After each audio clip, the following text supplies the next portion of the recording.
There are 12 dimensions of Naga. There is a 400-meter long serpent mound. Wherever Pratyahara happened, there Naga lived. Your Adishesha has to begin to uncoil and move if you want to know aspects beyond five senses. Where the five senses fail, there the work of the Naga begins.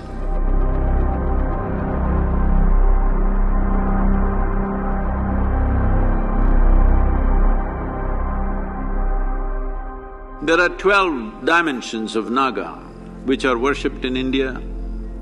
These are called Ananta, Vasuki, Shesha, Padma, Kambala, Karkotaka, Ashvatara, Dhritarashtra, Sankapala, Kaliya, Takshaka and Pingala. These are the 12 aspects.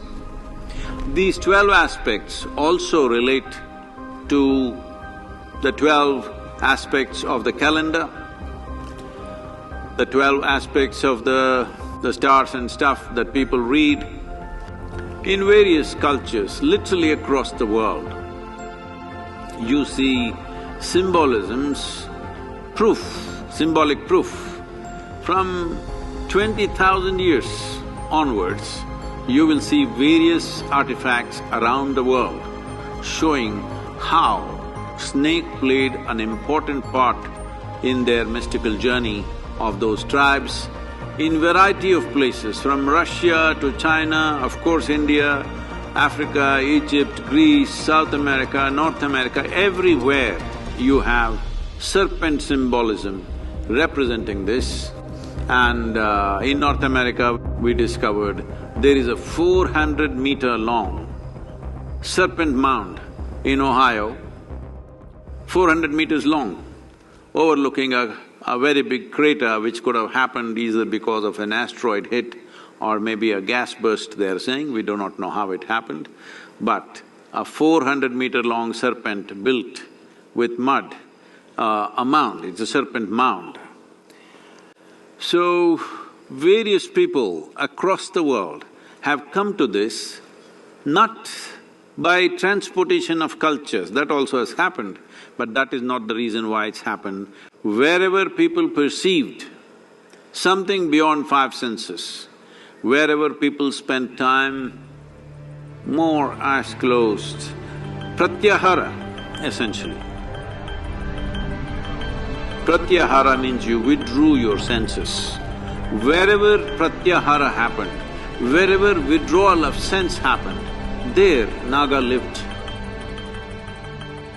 There they recognized the significance of this dimension of evolutionary residue which remains within us and how we can activate that and how it can become a process of one's evolution beyond the limitations of one's senses.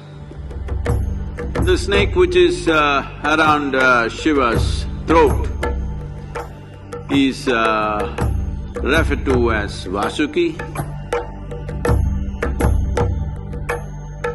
but the Vishnu's snake is referred to as Shesha.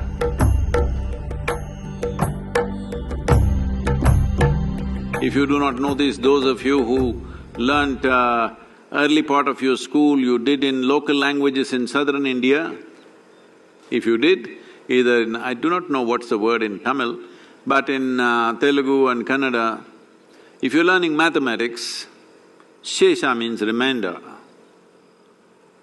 In mathematics, it's a common thing, Shesha. So that is the word that is used for this, because this snake or this serpent represents the Shesha, or what is always a remainder of when a certain creation ends, certain things remain.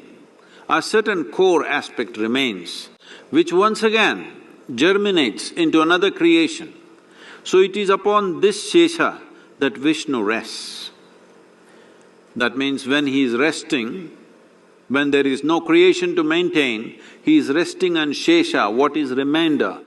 Adishesha uncoils and time moves forward. This is the mythology about it. This means the remainder that is left from the previous creation stays, and when it begins to uncoil, it is called as Adishesha because it's the first reminder which is there, and it uncoils means another creation begins to happen. So this is a very profound aspect of life expressed in symbolic ways. So this Nagara Panchami or Naga Panchami today represents all this in the month of Shravana, on the fifth day. This is the day which is very significant for those who want to penetrate and know life beyond their physicality, beyond their senses. This is not just about experiencing or realization or liberation, this is about knowing. If you want to know, maybe not everybody wishes to know, that is okay. Some people just want to be free, they don't care to know, it's all right. But those who want to know, for them, this aspect of evolutionary reminder within you is very, very important. Otherwise, it doesn't really function whether you actually relate to the symbolism or not, but you have to invigorate that dimension. Your Adishesha has to begin to uncoil and move. If you want to know aspects beyond five senses, aspects beyond physical nature, the Naga represents that dimension which cannot be perceived by the senses. It is because of that, in the yogic culture, maximum attention was given to Naga. Well, Adiyogi is carrying a Naga around his throat because this represents that aspect of you where you're able to perceive something which your senses cannot perceive.